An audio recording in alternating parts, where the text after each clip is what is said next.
దానియేలు 7వ అధ్యాయము. బబులోను రాజుగు బెల్షస్సరు యొక్క పరిపాలనలో మొదటి సంవత్సరమున దానియేలునకు దర్శనములు కలిగెను. అతడు తన పడక మీద పరుండి ఒక కల కని ఆ కల సంగతిని సంక్షేపముగా వివరించి వ్రాసెను. దానియేలు వివరించి చెప్పినదేమనగా, రాత్రియందు దర్శనములు కలిగినప్పుడు నేను తేరి చూచుచుండగా ఆకాశపు నలుదిక్కుల నుండి సముద్రము మీద గాలి విసురుట నాకు కనబడెను. అప్పుడు 4 మిక్కిలి గొప్ప జంతువులు మహాసముద్రంలో నుండి పైకెక్కెను. ఆ జంతువులు ఒకదానికొకటి భిన్నములై ఉండెను.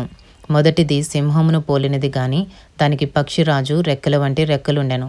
నేను చూచుచుండగా దాని రెక్కలు తీయబడినవి గనుక మనుషుని వలె అది పాదములు పెట్టుకుని నేలపైన నిలువబడెను. మరియు మానవ మనసు వంటి మనసు దానికి ఇయ్యబడెను.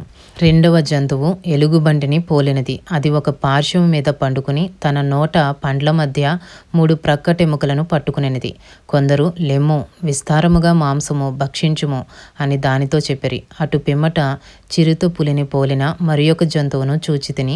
దాని వీపున పక్షి రెక్కల వంటి 4 రెక్కలుండెను. దానికి 4 తలలుండెను. దానికి ఆధిపత్యం ఇయ్యబడెను. పిమ్మట రాత్రియందు నాకు దర్శనములు కలిగినప్పుడు నేను చూచుచుండగా ఘోరమును భయంకరమునగు 4వ జంతువు ఒకటి కనబడెను.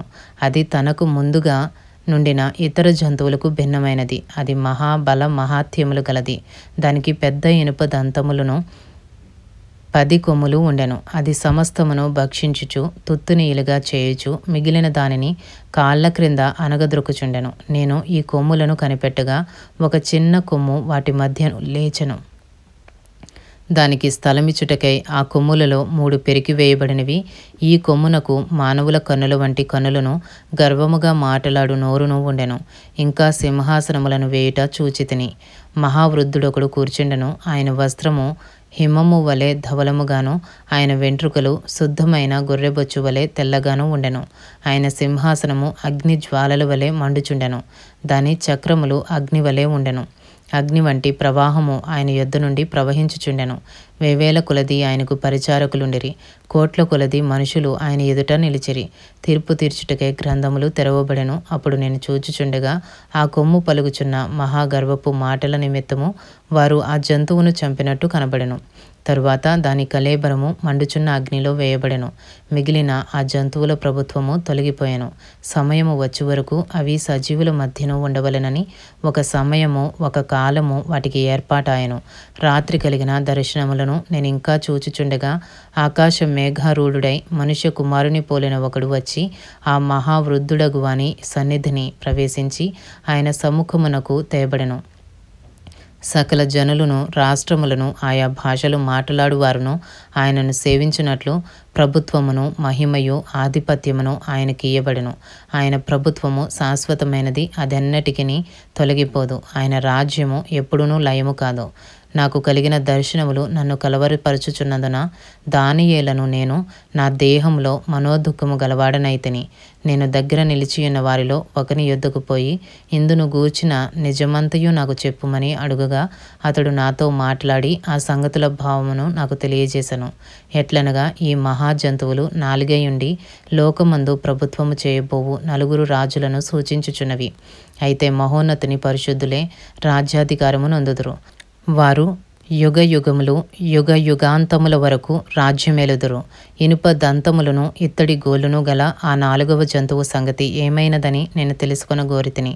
అది ఎన్నటికిని భిన్నమును మిగుల భయంకరమునై సమస్తమును పగలగొట్టుచు మృంగుచు మిగిలిన దానిని కాళ్ళ క్రింద అనగద్రొక్కుచుండెను. మరియు దాని తలపైనున్న 10 కొమ్ముల సంగతియు వాటి మధ్య నుండి పెరిగి 3 కొమ్ములను కొట్టివేసి కన్నులను గర్వముగా మాట్లాడు నోరును గల ఆ వేరగు కొమ్ము సంగతియు, అనగా దాని కడమ కొమ్ముల కంటే బలము కలిగిన ఆ కొమ్ము సంగతియు విచారించితిని.